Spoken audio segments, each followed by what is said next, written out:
बच्चों, आप सभी का पुनः हमारे चैनल आइडियल देव क्लासेस में स्वागत है। बच्चों, आज हम आपके लिए एडगेट अभ्यास पुस्तिका के अंतर्गत विषय विज्ञान लेके आए हैं, जो कक्षा 8वीं के लिए। और इस एडगेट अभ्यास पुस्तिका को मध्य प्रदेश राज्य शिक्षा केंद्र भोपाल द्वारा वर्ष 2023-24 के लिए बनाया गया है। तो चलिए देखते हैं आज हम किस पाठ का या किस अध्याय का अध्ययन करेंगे विज्ञान के तहत इस वीडियो में। चलिए देखते हैं। आज हम अध्याय 6 जंतुओं में जनन से संबंधित प्रश्नों को हल करेंगे, और ये प्रश्न आपकी परीक्षा के दृष्टिकोण से बहुत ही महत्वपूर्ण है। चलिए, अध्याय 6 में कह दिया है जंतुओं में जनन। पाठ की पूर्व तैयारी। दिए गए शब्दों को छांटकर तालिका में भरिए। देखिए यहाँ पे दिया है पेड़, लकड़ी, कुर्सी, टेबल, पेन, कोयल, मनुष्य, मुर्गी, खिड़की। तो अब क्या करना है, यहाँ पे सजीव को और निर्जीव को अलग अलग छांटना है। तो सजीव क्या होते हैं? पेड़, कोयल, मनुष्य, मुर्गी। तो यहाँ से जो सजीव है उन्हें यहाँ पे लिख दीजिए इस कॉलम में, और निर्जीव जो है उसे निर्जीव के नीचे लिख दीजिए। तो सजीव में क्या हो गया? पेड़, कोयल, मनुष्य, मुर्गी। और निर्जीव में लकड़ी, कुर्सी, टेबल, पेन, खिड़की। तो इसी प्रकार नीचे क्या दिया है, आपने इन वस्तुओं को किस आधार पर सजीव निर्जीव की श्रेणी में वर्गीकृत किया है उसके सामने सही व गलत का चिन्ह लगाओ। तो विशेषता है, सजीव वृद्धि होती है, निर्जीव में नहीं होती। सजीव में गति होती है और निर्जीव में भी गति होती है। श्वसन, सजीव में श्वसन होता है, निर्जीव में नहीं होता। सजीव में क्या होता है? प्रजनन होता है, निर्जीव में नहीं होता। और सजीव में उत्सर्जन होता है, निर्जीव में नहीं होता। तो इस प्रकार से आपका यहाँ पे आपको सजीव और निर्जीव के बारे में बताया गया था, तो देख लीजिए। इसके बाद चलिए आगे देखते हैं। आगे क्या दिया है देखो। चलो देखें कौन कौन सी जंतुओं के बच्चों से परिचित है, इस सारणी को पूर्ण करने का प्रयास करें। यहाँ सरल क्रमांक दिया है, यहाँ जंतु और यहाँ बच्चे अंडा। मनुष्य, मनुष्य के बच्चे को क्या कहते हैं? शिशु। बिल्ली का बिलोटा। कुत्ता, कुत्ता का बच्चा पिल्ला। और तितली का बच्चा प्यूपा। मुर्गी का बच्चा अंडा। और गाय का बछड़ा। और मेंढक का टेडपोल। तो इस प्रकार से आप इस कॉलम की पूर्ति कर सकते हैं। चलिए आगे देखते हैं क्या दिया है। सजीवों की विशेषता होती है प्रजनन। क्यों? सजीवों की विशेषता होती है प्रजनन, क्योंकि यह एक पौधे जीवों में पीढ़ी दर पीढ़ी निरंतरता बनाए रखना सुनिश्चित करता है। जनन जाति का निरंतरता बनाए रखने के लिए अति आवश्यक है। कल्पना कीजिए कि यदि जीव प्रजनन न करते तो क्या होता। जिस तरह पौधों में लैंगिक जनन द्वारा नए पौधे का जन्म देने के लिए नर जनन अंग तथा मादा जनन अंग अलग अलग पाए जाते हैं, उसी तरह सभी जीवों में अपने ही समान संतति को उत्पन्न करने के लिए नर जनन अंग तथा मादा जनन अंग अलग अलग पाए जाते हैं। तो इस प्रकार इसका जो पूर्व परिचय हल्का सा आपका इस अध्याय के बारे में बताया था जनन से संबंधित। अब चलिए देखते हैं इसके प्रश्न क्या दिए। प्रश्न नंबर 1। प्रश्न नंबर 1 क्या कह रहा है, नीचे दिए गए शब्दों का चयन कर रिक्त स्थान की पूर्ति करो। ये आपको शब्द दिए हैं, इनका चयन करके रिक्त स्थानों की पूर्ति करना, जैसे निषेचन, जरायुज, प्रजनन, लैंगिक, अलैंगिक। तो नंबर 1, खालिस्तान वह प्रक्रिया है जो पृथ्वी पर जीवन की निरंतरता को सुनिश्चित करती है। तो इसका सही आंसर हो जाएगा प्रजनन वह प्रक्रिया है जो पृथ्वी पर जीवन की निरंतरता को सुनिश्चित करती है। सेकंड नंबर देखिए, युग्मों को के संलयन की प्रक्रिया खालिस्तान कहलाती है। तो इसका सही आंसर हो जाएगा निषेचन। तो आपका खालिस्तान क्या आ जाएगा?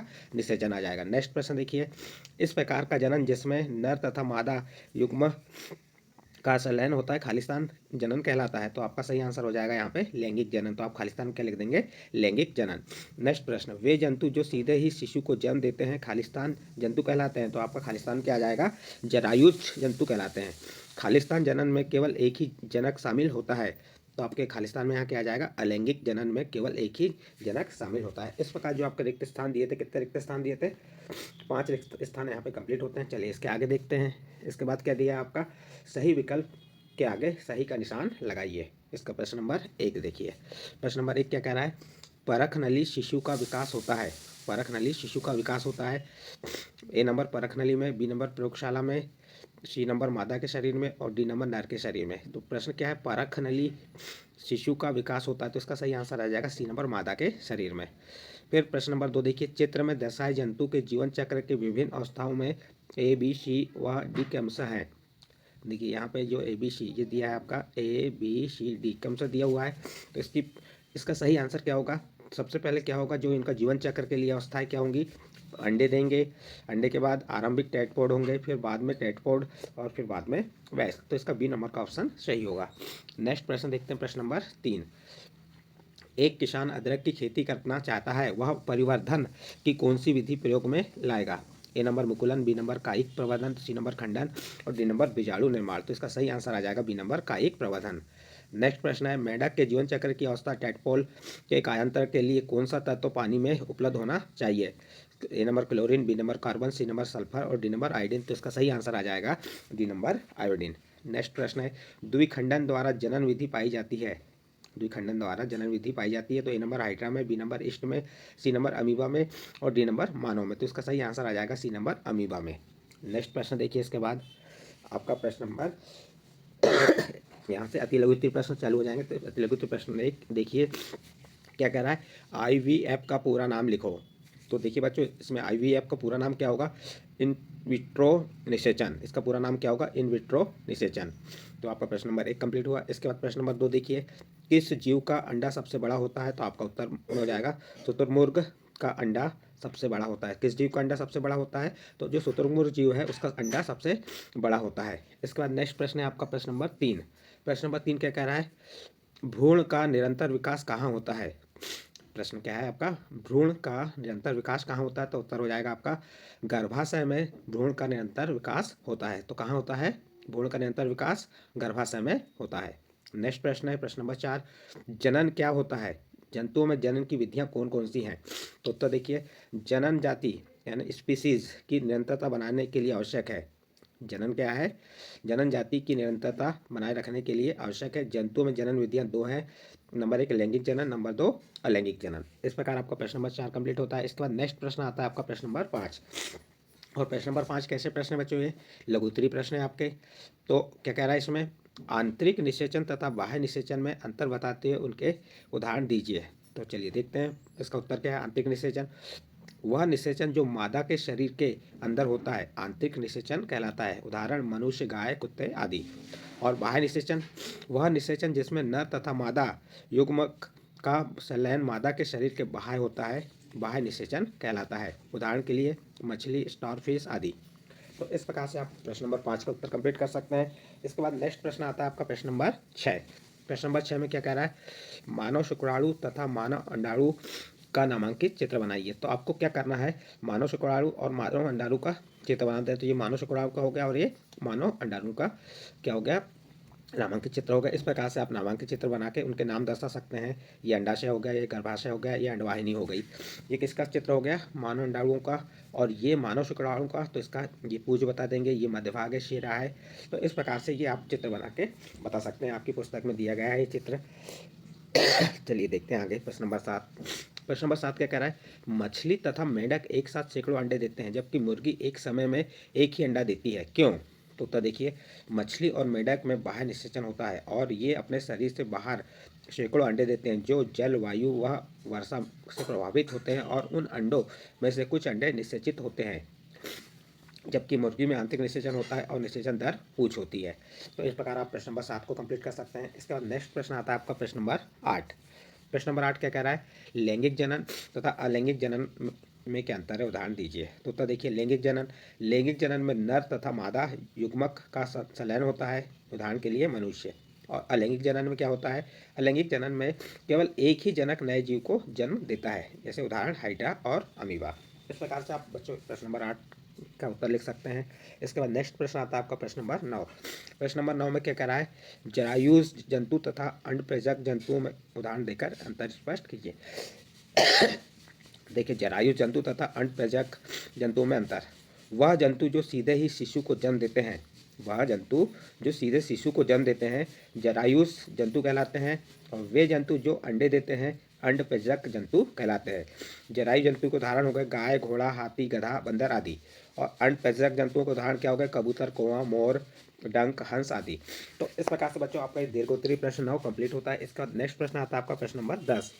प्रश्न नंबर 10 में क्या कहा है, निम्नांकित का नामांकित चित्र बनाइए। जैसे हाइड्रा से में मुकुलन, तो देखिए हाइड्रा से मुकुलन का आप चित्र यहाँ बना सकते हैं। इस प्रकार से यहाँ चित्र ही बनाने का है, लेकिन आपको उसके बारे में थोड़ा एक दो लाइन लिख भी देना है। तो आप इस प्रकार से हाइड्रा मुकुलन का चित्र बना लेंगे और उसके बारे में लिखेंगे, हाइड्रा में भी एक एकल जनक से निकलने वाले ऊर्ध्व से नए जीव का विकास होता है। इस प्रकार के जनन को, जिनमें केवल एक ही जनक नए जीव को जन्म देता है, अलैंगिक जनन कहते हैं। और हाइड्रा में मुकुलन से नया जीव विकसित होता है, इसलिए इस प्रकार के जनन को मुकुलन कहते हैं। इसके बाद इसका बी नंबर देखिए, बी नंबर में क्या दिया है, अमीबा द्विखंडन का भी नामांकित चित्र बनाना है। देखिए अमीबा क्या होता है, अमीबा एक कोशी होता है, इसमें केंद्रक के दो भागों में विभाजन से जनन क्रिया प्रारंभ होती है। इसके बाद कोशिका भी दो भागों में बढ़ जाती है, जिसके प्रत्येक भाग में केंद्रक होता है। परिणाम स्वरूप एक जनक से दो अमीबा बनते हैं। इस प्रकार के अलैंगिक जनन को, जिसमें जीव विभाजित होकर दो संतति उत्पन्न करता है, द्विखंडन कहलाता है। तो इस प्रकार से अमीबा द्विखंडन का चित्र बना के उसके बारे में एक दो लाइन लिख सकते हैं।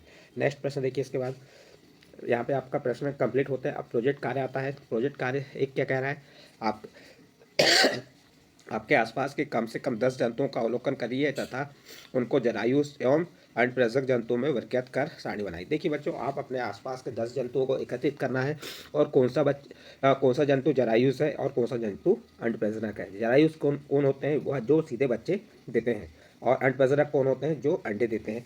तो जैसे हमने यहाँ बता दिया है, गाय, घोड़ा, हाथी, गधा, बंदर, ये क्या है, जरायुष है। और ये कबूतर, कौवा, मोर, डंक, हंस, ये क्या है, अंडे देने वाले, इसलिए अंडप्रेरक। और इसके अलावा आप अपने आधार पर भी यहाँ पे नाम लिख सकते हैं। चलिए आगे देखते हैं क्या दिया है। हाइड्रा में मुकुलन एवं अमीबा नंबर दिया है। हाइड्रा में मुकुलन एवं अमीबा के द्विखंडन चित्र का ड्राइंग शीट बनाकर कक्षा में प्रदर्शित कीजिए। आपको क्या करना है, हाइड्रा में मुकुलन एवं अमीबा में द्विखंडन के चित्र को बड़ी ड्राइंग शीट में बनाना है और अपनी कक्षा में लगाना है। तो इस प्रकार से आप हाइड्रा मुकुलन का चित्र और अमीबा द्विखंडन का चित्र बना के अपने क्लास में लगा सकते हैं। ठीक है। अब इसके बाद प्रोजेक्ट 2 में क्या दिया है, एक गुलाब की कलम को गुलाब के पौधे में से पर्व संधि से काटकर एक अन्य गमले में मिट्टी में दबाकर लगाइए। उसकी प्रतिदिन देखभाल करते हुए अपने अवलोकन के आधार पर निम्न तालिका को पूर्ण कीजिए। देखिए एक क्या हुआ, गुलाब की कलम को क्या किया हम लोग, उसको पर्व संधि में काट कर एक गमले में लगा दिए, मिट्टी में दबाकर उसे, और प्रतिदिन उसकी देखभाल की है। जब देखभाल करने के बाद हमने अवलोकन किए, क्या प्राप्त किए, 5 दिवस में क्या हुआ, जड़ एवं शाखा निकली, 15 दिवस में पत्तियां निकल गई, और 30 दिवस में वह जो गुलाब की कलम था उसमें फूल खिल गया। तो इस प्रकार से आप प्रोजेक्ट 2 को कंप्लीट कर सकते हैं। और इस प्रोजेक्ट 1 और 2 के साथ, और जो आपका कौन सा अध्याय था, अध्याय 6 था। अध्याय 6 में क्या था, अभी बताए थे आपको, अध्याय 6 में क्या है, जंतुओं में जनन, यह कंप्लीट होता है। यदि बच्चों इसके प्रश्न उत्तर और जो प्रोजेक्ट कार्य बताए वो अच्छे लगे हों तो आप हमारे चैनल आइडियल देव क्लासेस को सब्सक्राइब कीजिए, लाइक कीजिए एवं अन्य ग्रुप में शेयर जरूर कीजिए।